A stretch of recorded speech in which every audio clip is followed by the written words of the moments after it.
Korupsi merupakan perbuatan melawan hukum dengan maksud memperkaya diri sendiri atau orang lain, baik dilakukan perorangan maupun korporasi yang dapat merugikan keuangan negara atau perekonomian negara.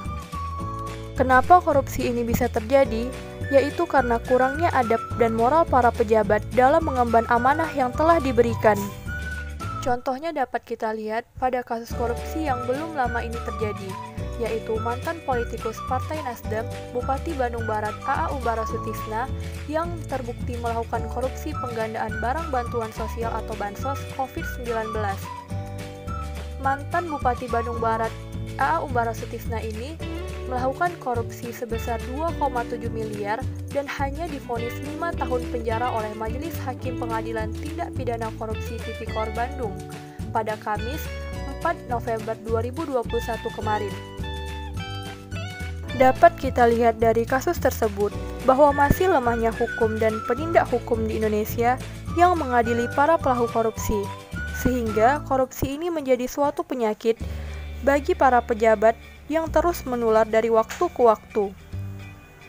Nah, untuk itu, perlu adanya upaya dalam memberantas kasus korupsi yang terjadi di Indonesia.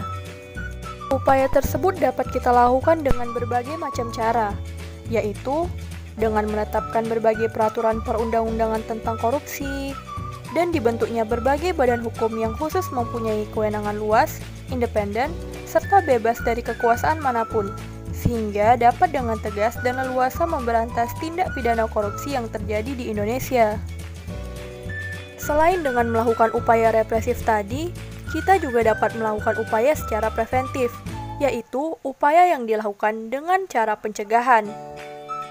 Upaya ini dapat kita lakukan melalui pendidikan moral agama yang ditanamkan sejak dini pada setiap orang berupa kesadaran akan bahaya korupsi, meningkatkan kesadaran moral masyarakat untuk selalu menjaga perbuatannya sehingga tidak terperosok pada perbuatan kejahatan yang merugikan, dan yang paling penting adalah meningkatkan kesadaran moral para pejabat aparatur negara dan penegak hukum agar kekuasaannya dijalankan sebagaimana seharusnya dan tidak sewenang-wenang.